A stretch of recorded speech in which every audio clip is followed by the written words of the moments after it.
I said earlier, we're now going to over the pond with Steve. He's going to say more on the optical networking initiatives in America. And Steve is the director of the National Network Infrastructure of UKAID, and he's project responsible for the Alar network, known by everybody, I think. The floor is yours. Thank you very much. It's great to be here. Thank you for tolerating someone from a wayward former colony. I'm also particularly glad to be in this session. It's really impressive to see what's happening here.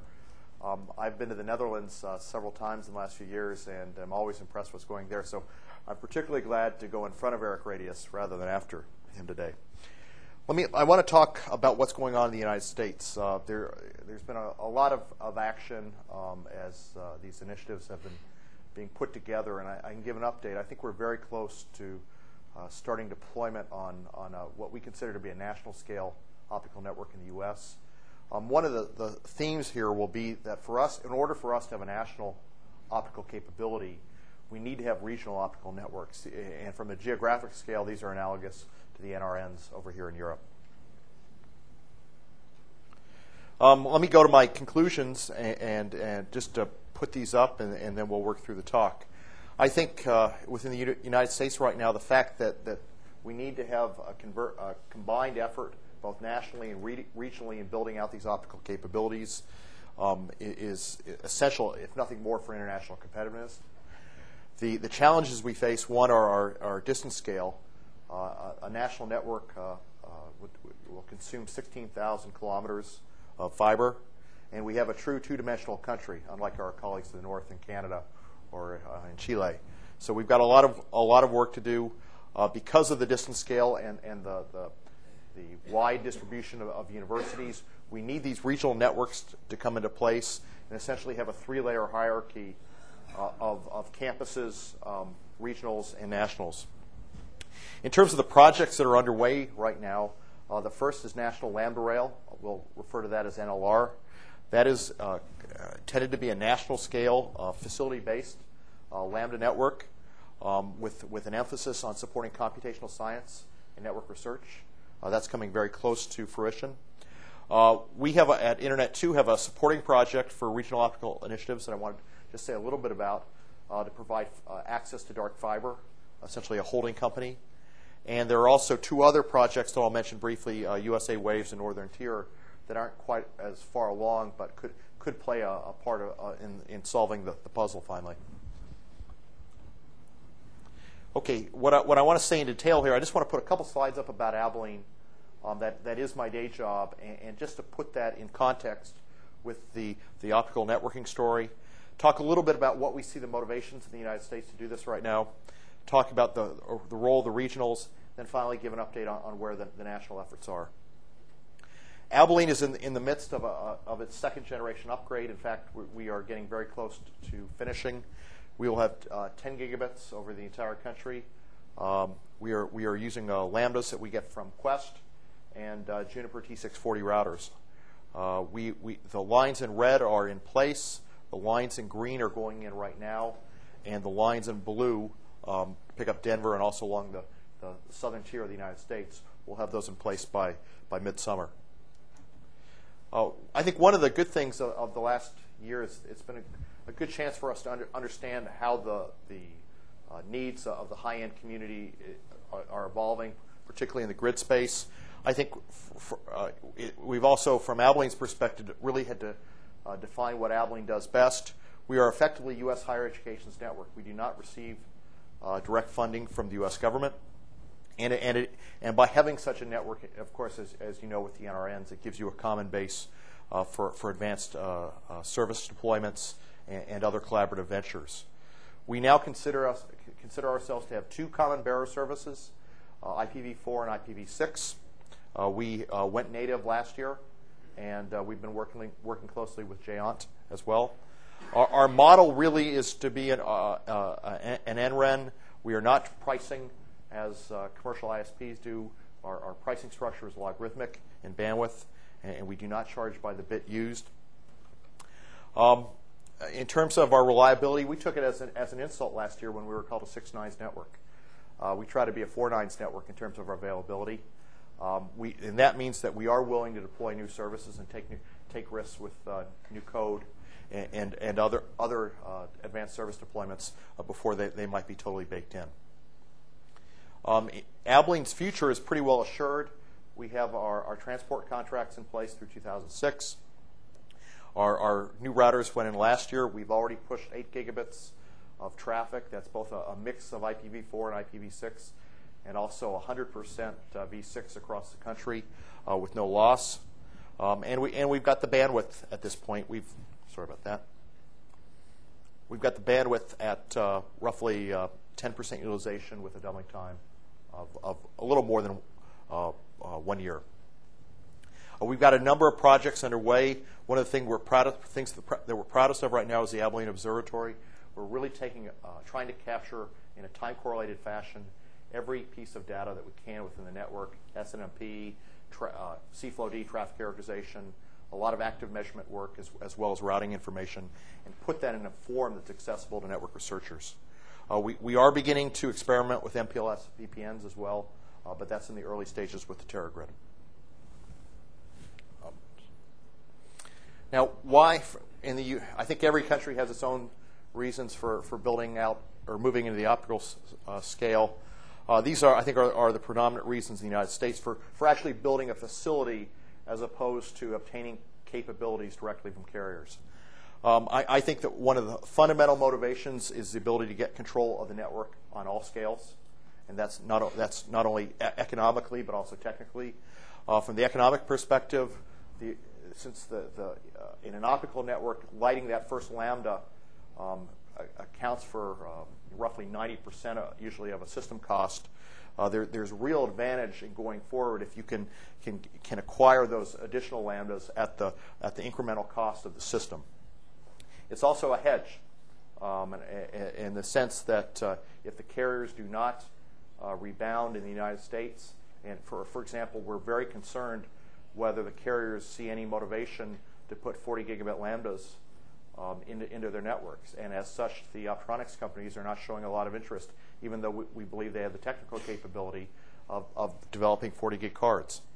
On the technical side, ability to get new technologies, essentially in a mode that is compatible with the way higher education works, using 10 gigabit Ethernet, and also getting what we call rational optical switching. We heard earlier this morning about the lack of success in the MEMS optical switching environment. We also want to get into an environment where we can influence the development of new protocols through the IETF or the OIF at the interface of IP networking and optical networking. If we think back to the early days of the NSFnet, when the BGP protocol was developed, that protocol really allowed the development of a scalable open internet. We think we're going to need similar efforts at this interface here, particularly if we don't want to wind up with a carrier-dominated optical environment. The other thing that's happened in the States, and I know there have been bankruptcies here in Europe as well. We've seen the KPN Quest and Global Crossing messes from our side. We really have an unprecedented marketplace, not only for the fiber, which we can actually buy on the national scale now, but also for optical electronics, which seem to be selling anywhere between 5 to 8 cents on the dollar off list.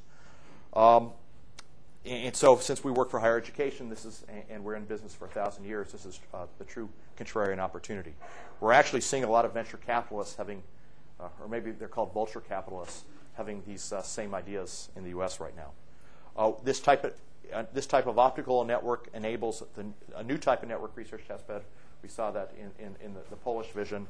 A differentiated network for diverse requirements as exemplified by the grids. And I think another important factor that we've just begun to really recognize in the U.S., we've known for a long time, in part due to the development of telecommunications in the U.S., that we needed regional optical networks. We have many universities in remote places. It's different than in Europe, where the universities are in the major metropolitan cities oftentimes. So by having a national optical facility, that helps motivate the build-out of these regional capabilities, even though optical capabilities are available between the major cities in the U.S. I think our colleague Tom West with CNIC in California has very nicely exemplified these differentiated requirements that can be served by an optical network with a pyramid, essentially a three-tier pyramid, basically differentiating different classes of service, different levels of experimentation, and each of these can be met with essentially different channels in an optical network. One of the things that I think is driving an optical network is something that is probably, for those of us that build best effort, high-performance IP networks, is our Achilles heel, and that is the end-to-end performance problem. And I know there was a session about this morning. I wanted to just drive home what we're seeing on Abilene right now. I'd be interested in talking to you if you're seeing similar data on your NRNs. But these are with bulk TCP flows, that is with transfers greater than 10 megabytes. And over Abilene right now, we're seeing about 2.3 megabits per second in the median bulk TCP flow. This is on an uncongested 10 gigabit per second national network. If we look at the high end, at the 90% level, the threshold is 6.4 megabits, and at the 99th percentile, it's 24 megabits. We'd certainly feel a lot better if these numbers were up closer to 100 megabits. And we do not believe this is an Abilene problem per se. This is a system problem, which starts at the configuration of the end hosts.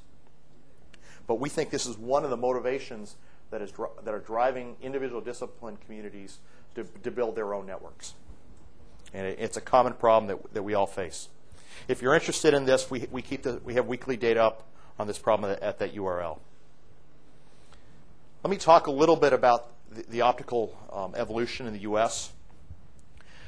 We see, again, 3 distance scales: the national level, the regional, which usually comprise or corresponds to individual states, because that's the best funding source, and then finally the campus and extended metro levels. In many cases, our campuses have distributed facilities across cities, medical centers, and they've been building out these networks for some time now. If we look at these distance scales, they match very well with the technology and also the cost. The metro level has been pretty well explored over the last 10 years. I would argue that most major research universities have metro capabilities. And as we've seen, it's relatively simple. There's not any intervening amplifiers or regenerators. It's essentially, in many ways, it's an extension of campus networking techniques. There's a lot of interest right now in the United States in the state and regional level, and this is roughly between 60 and with long-haul optronics, 500 kilometers. States like Illinois, Indiana, and California have been very aggressive here. In terms of the cost profiles, these networks require amplifiers about every 100 kilometers. This is just purely an optical process, so we don't need to add intervening equipment for individual channels. As we get more and more extended long-haul and ultra-long-haul technology, this threshold, which previously, or the ceiling, which was at 500 kilometers, can be moved to the 1.5 to 25, or the 1,500 to 2,500 kilometer range. In the national scale, it gets more expensive because with long-haul technologies, you need to put in OEO regenerators, and the operational costs increase greatly. Of the 3 national experiments here, the first 2 we were actively engaged in looking at facilities-based optical networks to support these requirements, and it didn't make sense economically. Only when we get to light rail this year does it make sense. This is just a list of the regional optical networks that are underway.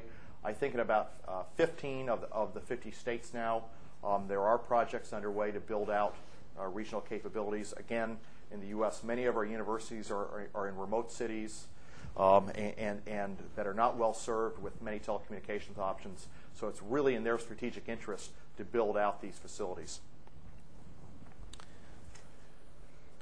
Let me now move up to the national scale. There has been a lot of politics this year, but I think it's beginning to work out. We have 4 what I call efforts here that break down into national initiatives and 2 supporting projects. The first is National Lambda Rail and Alar. And this is the national scale facility that will be built. It'll initially be built out with 4 10-gig lambdas that'll be built over a 16,000 kilometer national footprint. The key feature here is the ability to put additional lambdas on the network at marginal cost. It also will have an experimental IP and switched Ethernet network built on top of 2 of those lambdas. The primary objective here is supporting new forms of network research in both computer and computational science. Corporate partners here are Cisco, which of course is providing the transport, the switching, and the routing. I particularly want to acknowledge the RD group, the Advanced Research and Technology Initiatives group. I think Larry Dunn is here from that group at this meeting. They've been very active in the design and helping to sell this network within that company. Level 3 is the telecommunications partner, and telecommunications partner in a different type of way, in that it is providing the dark fiber, the co-location, and the power as essentially as landlords, rather than providing finished products as services. The budget for National Land Rail is at the low end $83 million. At higher estimates right now are around $100 million. And this is a 5-year budget. At this point, in terms of the fundraising, we're at $50 million. It was important to emphasize that we do not have federal support yet for this network. We are hopeful that we will get it, but this $50 million has been raised in much the same way that Internet 2 was put together, without direct federal aid into the core of the network. This is a view of what the network will look like when it's completed. Again, it is going over the level 3 fiber footprint, and with in some interesting nodes. A national network would be built out into Florida for the first time. Good density on the East Coast, as well as a ring to serve the West Coast and the Intermountain West. Bye. Here's a list of the potential participants. Internet 2 and Scenic, the Gigapop in California, are going in for 2 shares. The folks in red are the active participants in Phase 1. We expect the other folks to come in later this year. A lot of people have asked about what does it mean to participate in NLR, and I think it comes with a set of benefits and responsibilities. By participating, you get your own optical node in a particular city of your choosing. In most cases, it'll be a terminal. In some cases, it'll be an add-drop MUX. It also provides for access to these shared experimental facilities that will be built in NLR. It also, and probably most importantly, though, it comes with the ability to get access to the incremental pricing, essentially the cost of adding cards to the system as a cost rather than an amortized price. Conversely, it comes with a set of responsibilities. Cisco has asked for a very high level of commitment on the part of the participants to supporting networking research. It also comes with responsibilities for serving a particular region, essentially taking the lead in building out optical capabilities in that region and providing certain levels of assured performance. And it's not cheap. This is a $5 million investment over 5 years that each of the participants are having to make, and it's by these contributions of $5 million shares that the $50 million that has been raised to date has been achieved. In terms of the technology at the transport level, the plan is to use Cisco 15808 optronics. In some cases, the long-haul version. In many cases, due to the distance scale between cities in the United States, the extended long-haul. And by using the extended long-haul, we would eliminate the need in most cases, for the intermediate regenerators, the OEO devices. A feature of this network is that the preferred tributary card is going to be 10 gigabit Ethernet, LAN PHY, rather than OC192C SONET. We believe that the total cost of an IP network is much lower with 10 gig LAN PHY, and it's the technology we know best. In addition, there will be a large gig VPN cloud built out with Cisco 6509s, and the experimental IP network will be built out with 12,410s. We get a lot of questions about how Abilene will relate to the NLR IP network. The 2 networks are actually operating in different classes, or will be operating. NLR IP will be an fully experimental, interruptible platform. Abilene has worked over the last 5 years with those types of networks. For example, the DARPA SuperNet and now the TerraGrid in the U.S. And so we'll have a model where we interconnect and do limited peering, but this is not a full peering arrangement because these networks really have different functions. Here's a view of the optronic schematic. Probably too dense to discuss here now, but you get a feel for where in these tan lines where the extended long haul is used, and the green lines, the shorter distances, are just where long haul would be used. So particularly as you go across the northern tier of the United States from Seattle to really to Pittsburgh, that extended long haul really comes into play, as well as going along the southern tier from Atlanta to California. Internet 2 is involved here.